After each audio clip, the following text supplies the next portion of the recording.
کوئی سنت چھوڑ دیتا تھا تو آپ ناراض، سخت ناراض ہو جاتے تھے۔ حضرت کے انتقال کا پوری زندگی حضرت نے نماز، حضرت کی آنکھوں میں پانی اتر آیا اور حدیث پاک پڑھاتے تھے، اور اس زمانے میں یعنی ہندوستان کے اندر سب سے بڑے محدث تھے، اور حدیث کی پوری کتابیں، دور حدیث کی جتنی بھی کتابیں سب اکیلے پڑھاتے تھے۔ آج کل تو 7-8 استاد پڑھاتے ہیں، اور سب سے مشکل کام ہے یہ، اکیلے ساری حدیثیں پڑھاتے تھے حضرت۔ تو آنکھوں میں پانی اتر آیا، تو حضرت نے فرمایا کہ چلو اب سبق تو نہیں پڑھا سکتا چونکہ نظر نہیں آتا تھا۔ تو ڈاکٹروں نے کہا، حکیموں نے کہا کہ ہم آپ کے آنکھ کا آپریشن کریں گے، اور نماز کوئی قضا نہیں ہوگی، فجر کی نماز اول وقت میں پڑھ لیں گے اور ہم آپریشن شروع کر دیں گے، اور ظہر کی نماز آخر وقت میں آپ کو پڑھوا دیں گے، لیکن کچھ دنوں تک آپ آنکھ کو جھکا نہیں سکیں گے، سجدے میں کوئی تکیے اونچا کوئی تکیہ لے لیں گے اور سر اس پہ رکھ دیں گے۔ تو حضرت نے فرمایا کہ کچھ دن تو کیا، میں ایک سجدہ بھی ایسے نہیں کر سکتا، بینائی چلی گئی کوئی بات، مگر سجدہ، نماز کا سجدہ نہیں چھوڑ سکتا۔ تو ان کی نظر میں ایک سجدے کی قیمت ساری کائنات سے زیادہ، ساری زندگی اندھا رہنا کوئی بات، کوئی کون سی بڑی بات، مگر سجدہ نہیں چھوڑنا۔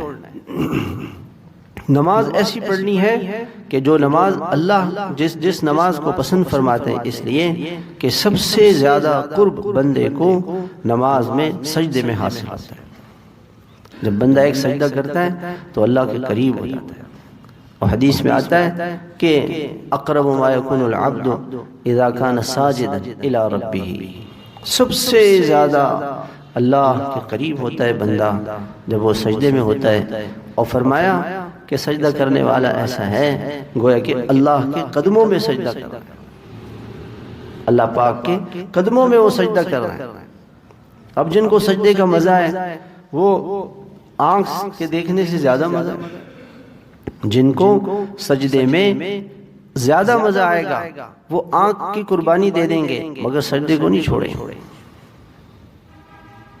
جب بیمار ہو گئے تو 2 آدمیوں سے کہا کہ مجھے پکڑ کے لے جاؤ، اور پکڑ کے لے جا کر کے وہ حضرات صف میں کھڑا کر دیتے تھے، اور ان سے کہا مجھے رکوع کراؤ، مجھے سجدہ کراؤ۔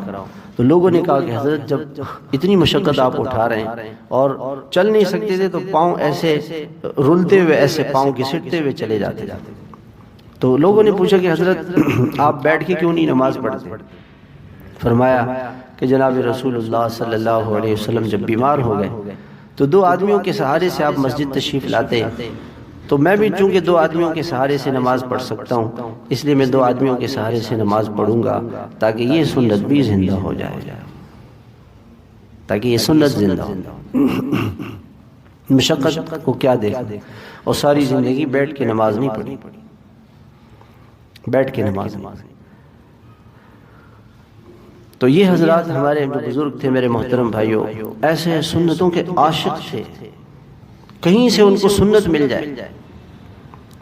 حضرت شیخ الہند رحمۃ اللہ علیہ گرفتار ہو گئے، انگریزوں نے گرفتار کیا، اور مالٹا سخت سردی کا علاقہ ہے، یہ برما کا علاقہ ہے، وہاں پہ قید کر دیا حضرت کو۔ تو عید کا دن آیا، تو حضرت ہندوستان میں قربانیاں کرتے تھے، بڑی عید کے موقع پہ بہت قربانیاں کرتے تھے۔ ہمارے حضرت رحمۃ اللہ علیہ بھی بہت قربانی کرتے تھے اپنے سارے مشائخ کے لیے، اور آپ صلی اللہ علیہ وسلم کے لیے، خلفائے اربعہ کے لیے، امہات المومنین کے لیے، صحابہ کے لیے، عشرہ مبشرہ کے لیے، احد کے صحابہ کے لیے، بدری صحابہ کے لیے، پھر ہمارے جتنے مشائخ گزرے ہیں، حضرت مولانا الیاس صاحب رحمۃ اللہ علیہ، ان کے مشائخ، ان سب مشائخ کے لیے حضرت بہت قربانیاں کرتے تھے۔ تو حضرت شیخ الہند رحمۃ اللہ علیہ بھی بہت قربانیاں کرتے تھے۔ تو صبح صبح حضرت نے وہ جیل کے سپاہیوں کو بلایا کہ بھئی ہم مسلمان ہیں اور ہم اپنے ملک میں قربانی کرتے ہیں، آپ ہمارے لیے پیسے لے لو اور ایک جانور لے کر آؤ، ہم یہاں جیل کے اندر ذبح کریں۔ اب آپ دیکھیں کہ بھی قید میں ہیں، دشمن کے قید میں ہیں، کافروں کے قید میں ہیں، انگریزوں کے قید میں، لیکن کام سنت پہ چلیں گے. اس پہ اللہ نے ایسا روب ڈال دیا کہ وہ برداشت نہیں کر سکا اور وہ گیا اور حضرت کے لیے جانور خرید کر لے کر آیا اور جیل میں حضرت کو چھری بھی دی، جانور بھی دیا. حضرت نے وہاں پر اس سنت کو پورا کیا، قربانی کی سنت کو وہاں پورا کیا. تو جو عاشق ہوتے ہیں نا وہ اس کی پرواہ نہیں کرتے. ایک اللہ والے تھے، وہ جیل میں تھے اور جیل کے اندر جمعے کی نماز نہیں ہوتی تھی، دور دراز علاقے میں تھا وہ جیل. تو جب جمعے کا دن ہوتا تو غسل کرتے، خوشبو لگاتے.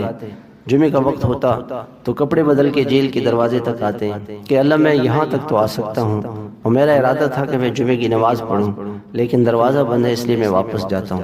جو میں کر سکتا تھا وہ تو میں نے کر لیا. تو سنتوں کو یہ حضرات کسی سنت کو نہیں چھوڑتے تھے. بس ہمیں کہیں سے یہ پتہ چل جائے کہ یہ سنت ہے، بس اس پر عمل کرتے تھے. جناب رسول اللہ صلی اللہ علیہ وسلم جب سفر پہ تشریف لے جاتے تھے تو آپ علیہ الصلوۃ والسلام مسجد تشریف لاتے اور مسجد سے روانہ ہوتے تھے. اور جب واپس سفر سے تشریف لاتے تھے تو مسجد میں پہلے مسجد آتے تھے، پہلے مسجد آ جاتے تھے. حضرت مولانا قاسم نانوتوی رحمۃ اللہ علیہ جب بھی اپنے قصبہ نانوتہ میں تشریف لے جاتے تو پہلے مسجد جاتے تھے. آپ بھی مسجد تشریف لاتے، آپ علیہ الصلوۃ والسلام صحابہ سے ملاقات فرماتے، پھر اس کے بعد گھر جاتے تھے. تو حضرت نانوتوی رحمۃ اللہ علیہ پہلے مسجد آتے تھے، سفر سے واپسی کے بعد پہلے مسجد آتے تھے اور اس کے بعد پھر مسجد سے پھر اپنے گھر جاتے تھے. اس سنت پر بھی عمل کرتے تھے. تو میرے محترم بزرگوں اور بھائیوں، یہ جو اللہ کے محبوب بندے ہوتے ہیں نا، ان کی نشانیاں کیا ہیں کہ یہ کسی سنت کو نہیں چھوڑتے، سنت کو نہیں چھوڑتے. عیادت کی جو سنت ہے نا، حدیث میں آتا ہے کہ افضل العیادت سرعت القیام. افضل عیادت یہ ہے کہ آدمی جلدی چلا جائے. بیمار ہوتا ہے، اس کو دوائیوں کی ضرورت ہوتی ہے، آرام کرنا چاہتا ہے، آدمی بے وقت چلا جاتا ہے، اس کو تکلیف ہوتی ہے. تو بہترین عیادت یہ کہ مختصر عیادت کر کے جلدی سے وہاں سے جائے. اور ایک حدیث میں آتا ہے کہ العیادت فواق ناقۃ. فواق ناقہ اس کو کہتے ہیں کہ جیسے یہ اونٹنی کا تھن ہے، اس کو دبایا، اس سے دودھ نکلا، پھر اس کو چھوڑ دیا اور پھر دبایا. یہ جو چھوڑنے کا وقت ہے نا، اس کو فواق ناقہ کہتے ہیں. یہ دبایا تو دودھ نکلا، پھر اس کو چھوڑ دیا، پھر اس میں دودھ بھر گیا، پھر اس کو دبایا. یعنی مختصر، بہت مختصر. تو حضرت مولانا اظہر حسین صاحب رحمۃ اللہ علیہ دیوبند کے بڑے اکابرین میں سے، وہ بیمار تھے.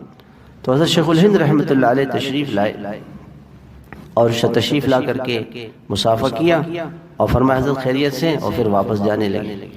تو حضرت مولانا اصغر صاحب نے فرمایا کہ کیوں اتنی جلدی؟ فرمایا کہ العیادت فواق ناقۃ. تو حضرت نے ہنس کے فرمایا کہ آج ہی سنت پہ عمل کرنا تھا، یعنی ہم تو چاہ رہے تھے کہ آپ ہمارے ساتھ بیٹھ جائیں، آپ بیٹھ جائیں، لیکن فرمایا کہ نہیں، بس کھڑے ہوئے ملے، مصافحہ کیا، خیریت پوچھی اور چلے. تو ان حضرات کے نزدیک ہر چیز میں حضور صلی اللہ علیہ وسلم کی سنتوں کو دیکھتے تھے اور اس کو سیکھتے تھے، اس پہ عمل کرتے تھے. آپ کی کسی سنت کو نہیں چھوڑتے تھے. جو سنت بھی آپ علیہ الصلوۃ والسلام کی مل گئی، بس اس کو اپنی زندگی میں لے آتے. ایک صحابی بازار میں جا رہے تھے تو ان کی جو لنگی تھی، پرانی سی لنگی تھی، وہ لنگی ٹخنے سے نیچے لٹکی ہوئی تھی.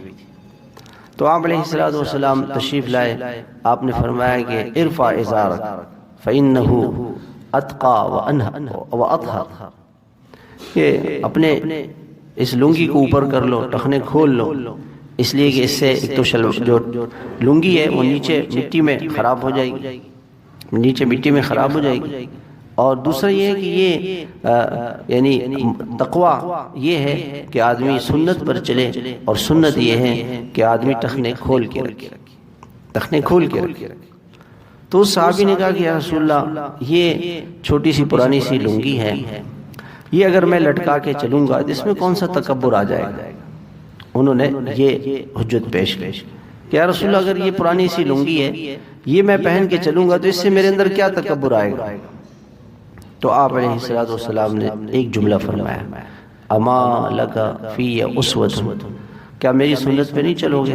بس یہ سنتے اس صحابی نے فوراً لنگی اوپر کر دی، پھر دیر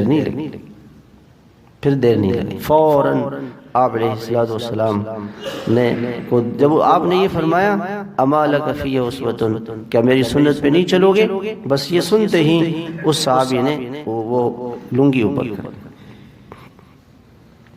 پوری صحابہ کی زندگی گزری ہے 23 برس، کسی صحابی نے کیوں کا سوال نہیں کیا کہ یہ کیوں کروں، کیوں کا سوال ہی نہیں تھا۔ آج تو ہم اگر کسی سے کو کہیں نا کہ بھی ٹوپی سر پہ رکھو، کیوں، اس کی کیا وجہ، اس کی لاجک کیا ہے، اس کی منطق کیا ہے، کوئی عقلی دلیل سے سمجھاؤ ہمیں۔ اس کی کوئی دلیل نہیں ہے، عشق ہے، عشق نہیں ہے، محبت نہیں ہے۔ عشق ہوگی، عشق ہوگا، محبت ہوگی تو سنت پہ خود بخود چلے گا، سنت نہیں چھوڑ سکتا، سنت نہیں چھوڑ سکتا۔ پوری صحابہ کی زندگی اٹھا کے دیکھ لیں، کسی صحابی نے یہ سوال نہیں کیا کہ کیوں، ہاں یہ سوال کیا کیسے کریں، کیا طریقہ ہے کرنے کا، آپ سے طریقہ تو سیکھا ہے، لیکن یہ نہیں کہا کہ کیوں کریں، کیوں کریں، یہ نہیں کہا۔ ہندوستان کے اندر ایک شاعر تھا اور اس نے ایک قصیدہ لکھا، تو افغانستان میں وہ قصیدہ ایک مسلمان نے پڑھا، اس کو بڑا، اس میں حضور صلی اللہ علیہ وسلم کی تعریف تھی، تو اس کو بڑا، اس حضور صلی اللہ علیہ وسلم کا عاشق تھا وہ، تو وہ کابل سے چل کر آیا ہندوستان دہلی، اور کہا کہ اس شاعر کا پتہ معلوم کیا کہ یہ کہاں پہ رہتا ہے، اس کے پاس گیا، تو وہ سمجھا کہ بھئی اس نے جو قصیدہ لکھا ہے اس میں اتنا حضور صلی اللہ علیہ وسلم کی اتنی محبت ہے، کتنا عاشق ہوگا، چلو اس عاشق کی زیارت کرو۔ تو جب وہ اس کے پاس آیا تو دیکھا کہ وہ حجام سے داڑھی منڈا رہا، تو اس نے کہا کہ اوہو یہ قصیدہ تم نے لکھا ہے؟ کہا میں نے لکھا ہے۔ کہا کہ حضور کی سنت کو مٹا رہے ہو، یہ کیا کر رہے ہو؟ تو اس نے کہا کہ اپنی داڑھی منڈا رہا ہوں، کسی کا دل تو نہیں دکھا رہا ہوں، آپ تو میرا دل دکھا رہے ہیں۔ تو اس نے کہا کہ اچھا کسی کا دل نہیں دکھا رہے ہو، تم تو حضور صلی اللہ علیہ وسلم کا دل دکھا رہے ہو، حضور کی سنت کو نالیوں میں پھینکتے ہو۔ بس تو حجام سے کہا بس روک دو۔